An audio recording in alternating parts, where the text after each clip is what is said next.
नमस्कार, मी Kaustubh Shelar three travel बॉक्समध्ये आपलं स्वागत करतो. तर आज पुन्हा आपण वाइल्डरनेस पार्ट 2 मध्ये जाऊया. तर गोव्यामध्ये वाइल्डरनेस हे छानसं असं एक ठिकाण आहे. मी तुम्हाला म्हटलेलं हा पहिला व्हिडिओ तुम्ही जो बघितलात आणि त्याला प्रतिसाद दिलात त्याबद्दल तुमचं धन्यवाद. तर आपण आज अशा प्राण्याबद्दल बोलणार आहोत जो 100% मधले फक्त 5% लोकांनी बघितला असेल व ज्यांना माहीत असेल. तो निशाचर प्राणी आहे, फक्त रात्रीच बाहेर पडतो. तर जेव्हा आम्ही वाइल्डरनेसला पोहोचलो तेव्हा नुकता पाऊस पडून गेला होता, त्याच्यामुळे सर्वत्र धुकं पसरलं होतं आणि माकडं झाडावर आमचा वेलकम करण्यासाठी तयारच होती.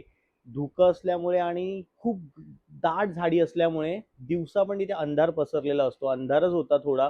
तो पार करत आम्ही पुढे गेलो आणि छानपैकी म्हटलं जरा जंगल निरीक्षण करूया. पुन्हा पाऊस चालू झाला. थोडा वेळ वाट बघितली. समोर बघितलं तर चोरला घाट पूर्ण धुक्याची चादर घेऊन बसलेला.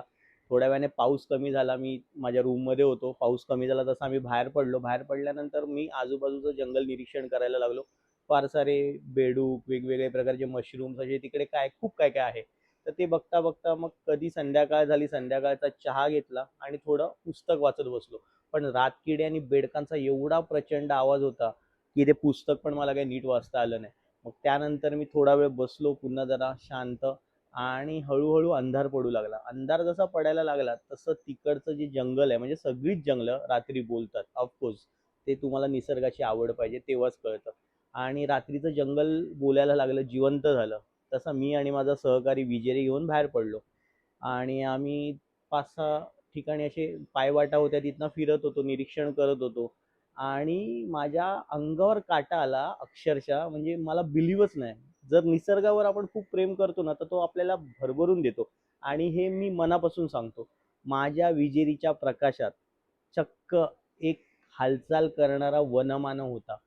आता वनमानव तुम्हाला सगळ्यांना आश्चर्य वाटलं असेल, पण सांगतो. वनमानव म्हणजेच लॉरिस. लॉरिस हा एक निशाचर प्राणी आहे.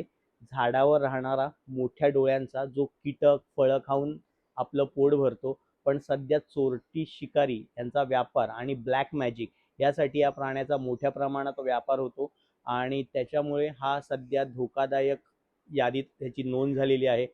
मनोमन त्या प्राण्याच्या आयुष्यासाठी मी मनापासून देवाकडे मागितलं आणि म्हटलं की त्याचं पुढचं आयुष्य चांगलं जाऊन दे. आणि त्याच्या निसर्गाच्या सानिध्यात तो होता, त्याला डिस्टर्ब न करता मी तिथून निघालो. त्याचा पूर्ण व्हिडिओ तुम्हाला हवा असेल तर मी माझ्या यूट्यूब चॅनलवर लॉरिसचा मी एक पूर्ण व्हिडिओ बनवला आहे, तो तुम्ही नक्की बघा. व्हिडिओ छोटा आहे पण त्यात मी माहिती दिलेली आहे. असेच निसर्गाचे आणि नेचर रिलेटेड व्हिडिओ तुम्हाला जर बघायचे असतील तर तुम्ही नक्की आमच्या चॅनलला फॉलो करा, आमचे मित्र बना. आणि असे छान छान व्हिडिओ ऑलरेडी माझ्या पेजवर आहेत. इंस्टाग्रामवर पण कौस्तुभ शेलार म्हणून माझा, कौस्तुभ शेलार 14 म्हणून माझा आय डी आहे आणि